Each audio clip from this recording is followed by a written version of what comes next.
Méditons avec la communauté des disciples du Christ vivant en ce mardi 23 juillet 2024, 16e semaine du temps ordinaire, année liturgique B.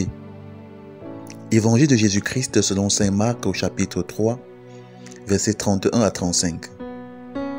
En ce temps-là, comme Jésus était dans une maison, arrivent sa mère et ses frères. Restant au dehors, ils le font appeler. Une foule était assise autour de lui et on lui dit : « Voici que ta mère et tes frères sont là dehors, ils te cherchent. » Mère, il leur répond : « Qui est ma mère? Qui sont mes frères ? » Et parcourant du regard ceux qui étaient assis en cercle autour de lui, et dit : « Voici ma mère et mes frères.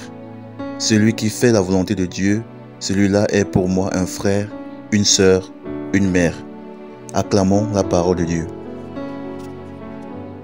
Méditation. Frères et sœurs en Christ, que la grâce de notre Seigneur Jésus-Christ abonde dans chacune de nos vies. Aujourd'hui, le Seigneur dans l'Évangile nous propose une conception plus élargie de la famille, une conception accomplie de la famille. Le Seigneur nous dit en étendant les bras vers ses disciples que pour être membre de sa famille, il faut faire la volonté de Dieu le Père. Humainement, la famille, ce sont ceux qui ont des relations de sang avec nous. Cette famille est innée. On est dans une famille, avec des parents, des frères et sœurs si possible. Cette famille-là est pourtant limitée par la mort. Dans beaucoup de cas, elle est souvent source de souffrance, de blessures intérieures. Beaucoup d'entre nous sont bloqués, sont en colère, paralysés à cause de la famille. Car dans beaucoup de familles, la volonté de Dieu n'est pas recherchée et n'est pas mise en pratique. Le Seigneur ne rejette pas la famille biologique. D'ailleurs, il honore continuellement sa mère qu'il nous a remis comme mère spirituelle. Mais il nous invite à élargir notre conception de la famille. La famille, la vraie, c'est celle qui, au-delà des liens biologiques, est liée par la foi en Jésus, par l'amour de Dieu. C'est la communauté de ceux et celles qui cherchent Dieu et qui font sa volonté. Cette famille-là nous pousse à servir le Seigneur et à rechercher sa volonté. Pensons ainsi à toutes ces personnes qui ne sont pas liées à nous par le sang et qui pourtant nous témoignent constamment de l'amour et de l'affection, qui nous aiment fraternellement et même paternellement. Ces pères et ces mères que nous avons reçus par la foi, ces frères qui nous ont soutenus comme, et même souvent plus, que les membres de notre famille biologique. Ces personnes-là sont membres de nos familles, même sans être liées à nous par le sang, car elles font la volonté de Dieu.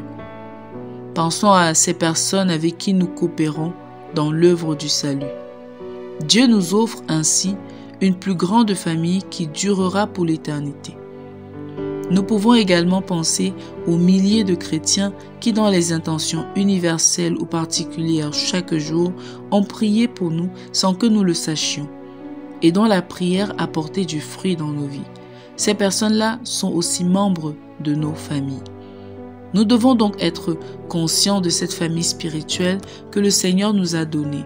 Nous devons prier les uns pour les autres. Nous devons nous soutenir les uns les autres.